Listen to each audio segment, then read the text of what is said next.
Israeli military's organized a little briefing to show off their new missile defense system called the Iron Dome, and the commanders actually come here to tell the international press about their brand new toy.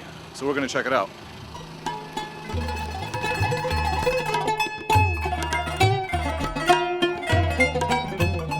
Today we are focused on the Iron Dome. Actually, we are in the 6th day of this operation. Around 3 million Israeli civilians under this daily attack for the last 5-6 days. It's really unacceptable. It's not over until it's over. This latest war with Gaza was the first time Iron Dome had been deployed against an onslaught of this kind. Israel and the United States decided to fund it for almost $1 billion each after the 2006 conflict with Hezbollah in Lebanon. That war saw 4,000 similarly crewed rockets kill 44 people in northern Israel. With casualties low, public pressure on Israeli politicians to retaliate was weak too. It made me wonder if targeting Hamas was a military necessity at all. Do you think it's less necessary for Israel to strike in the Gaza Strip as it has been now that people here are protected by your very successful Iron Dome system? It's not my job, it's not under my authority, so I cannot give you the answer. Thank you very much. My question was answered by the Israeli Air Force instead, which launched a strike on the Gaza Media Center at about the same time our press conference was being held, killing a top leader in the Islamic Jihad. So was all of this carnage necessary? Could it have been avoided? I met an Israeli who thought it could have been. Gershon Baskin is the man who had negotiated with Ahmed Jabari for the release of Gilad Shalit. He told me that the day Jabari was killed, he was supposed to have given an answer about a ceasefire proposal Baskin had put forward.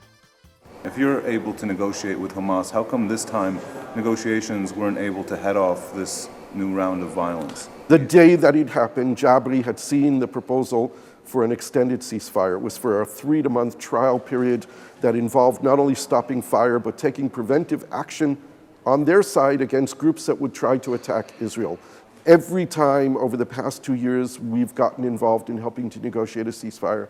At the end of the day, it was Jabari who went and sent his forces out to impose the ceasefire. So there was more than a good indication that he would have supported a 3 to 6 month trial period. The prevailing wisdom amongst the Israeli military and security forces is that what we needed to do more than anything else was to create deterrence. Make them so scared of what we will do that they won't shoot at us. The decision to take out Ahmed Jabari was very clear. This guy's the head of the pyramid. If we could get him, there's no one who has impunity. Yet you're an Israeli who doesn't support the fact that Ahmed Jabari was assassinated. What I'm saying is that you use force as the very, very, very last option. You try and exhaust every other possibility before you use force.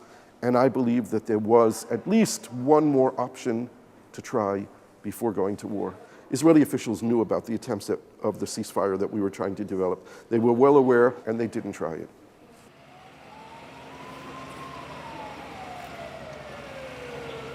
We're in Rishon LeZion, a town in central Israel, and this building was hit by a rocket fired by Hamas about an hour and a half ago. We're almost 60 kilometers away from the border with the Gaza Strip. Hamas are trying to show the Israelis that they can hit the country right in its center. This part of the country hasn't been hit for 20 years, and this has kind of been a wake-up call for Israel.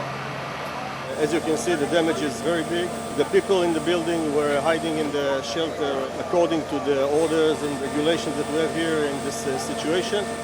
And we are lucky to have only 3 injured, and I hope that we will see the end of this situation very shortly. All the windows, all the doors just blow away. They destroyed your house, your home. Yes, they did. What do you want your country to do now? Destroyed them back.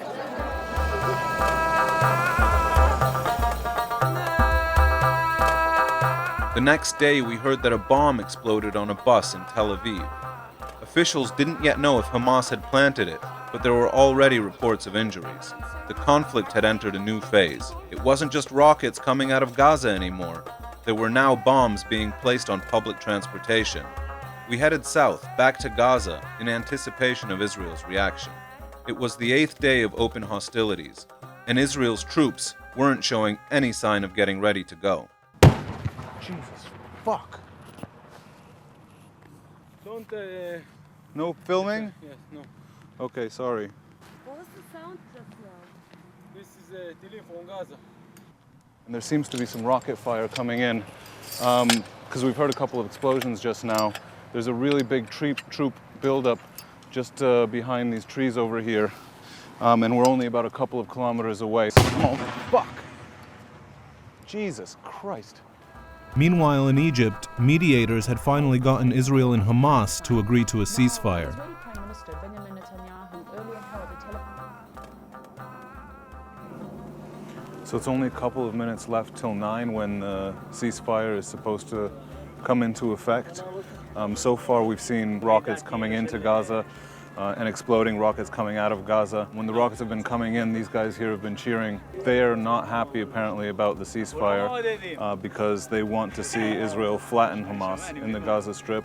But so far it doesn't feel like the ceasefire is actually coming into effect, but we'll give it a couple more minutes, see what happens. אם אתה היית חי במדינה שמפוצצים אותך, לא היית מסכים שככה יישאר המצב, והיית רוצה לפוצץ אותם בחזרה. שיפילו לכם את התאומים... לא, שוק אותם. מחקתם... מחקתם את עיראק, מחקתם. הוציאו 3 גם פה, מעלינו! 4! And then, everything went quiet. That is, aside from the celebratory gunfire in the Gaza Strip and the muezzins calling from the mosques. 10 minutes and you can hear soldiers in the field between here and Gaza cheering about it. Haven't heard any rockets explode. Haven't heard anything come in or go out of Gaza, so I guess this one's over.